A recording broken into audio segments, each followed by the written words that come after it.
આજે આપણે ધોરણ 10 ની અંદર પાઠ નંબર 5 જૈવિક ક્રિયાઓ વિશે ભણીશું, જે બોર્ડની પરીક્ષામાં 14 ગુણમાં પૂછાય છે અને જે બહુ અગત્યનો છે.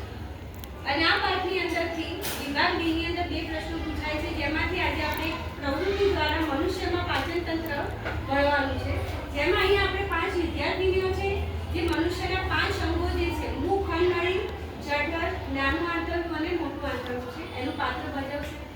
આ 5 અંગો કઈ રીતે આપણા પાચન ક્રિયામાં મદદરૂપ થાય છે, એનું સ્થાન ક્યાં છે, શું કાર્ય કરે છે, એમાં કયા ઉત્સેચકો છે, એ ઉત્સેચકોનું શું કાર્ય છે, એ 5 અંગો દ્વારા આપણે જાણીશું. સૌથી પહેલા આપણે મુખ શું કામ કરે છે પાચન ક્રિયામાં એ સમજીશું.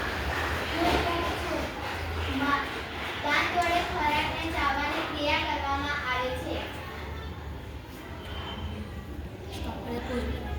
લાળ ગ્રંથિમાંથી લાળ રસનો સ્ત્રાવ થાય છે, જેમાં એમાઇલેસ નામનો ઉત્સેચક આવેલો હોય છે.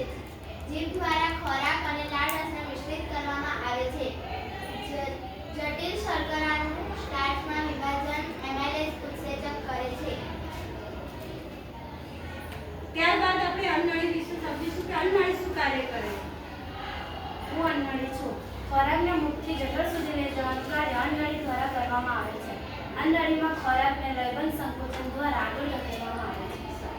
ત્યારબાદ જઠર.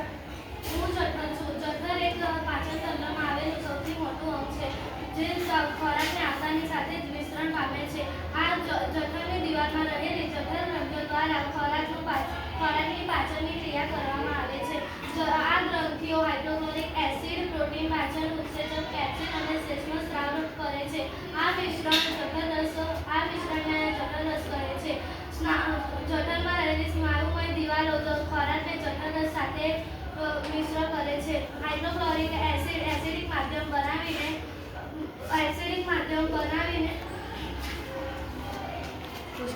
ખોરાક સાથે મિશ્ર કરે છે.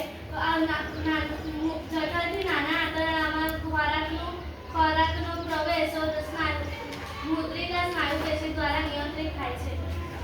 ત્યારબાદ નાનું આંતરડું. હું નાનું આંતરડું છું. નાનું આંતરડું માપામાં નાનું અને ઓછામાં ઓછું જગ્યામાં આવેલું મનુષ્યના શરીરમાં ગોઠવાયેલું છે. તે પ્રોટીન, ચરબી, કાર્બોદિત પદાર્થનું પાચન માટે મુખ્ય અંગ છે.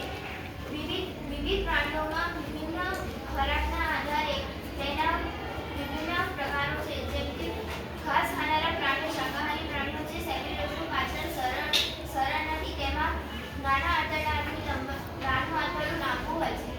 માંસ ખાનારા પ્રાણીઓ જેવા કે વાઘ, સિંહ, તેમાં નાનું આંતરડું ટૂંકું હોય છે. જઠરમાંથી ખોરાકને નાના આંતરડામાં પ્રવેશ કરે છે. નાનું આંતરડું યકૃતમાંથી પિત્તરસ અને સ્વાદુપિંડમાંથી સ્વાદુરસ મેળવે છે. પિત્તશાળોના ચરબીના મોટા ઘટકોને વિખંડિત કરીને નાના ઘટકોમાં રૂપાંતર કરે છે. આંતરસ્ત્રાવ સ્વાદુપિંડમાં સ્વાદુરસનો સ્ત્રાવ કરે છે.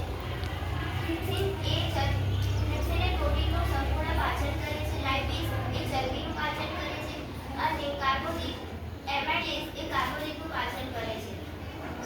આંતરસ્ત્રાવમાં પ્રોટીનનું એમિનો એસિડમાં, કાર્બોદિતનું ગ્લુકોઝમાં અને ચરબીનું ફેટી એસિડ અને ગ્લિસરોલમાં રૂપાંતર થાય છે. નાના આંતરડાની દિવાલમાં આંગળી જેવા અસંખ્ય પ્રવર્ધો આવેલા હોય છે, જેને રસાંકુરો કહે છે. રસાંકુરો એ અભિશોષણ માટેના સપાટીનું ક્ષેત્રફળ ધરાવે છે.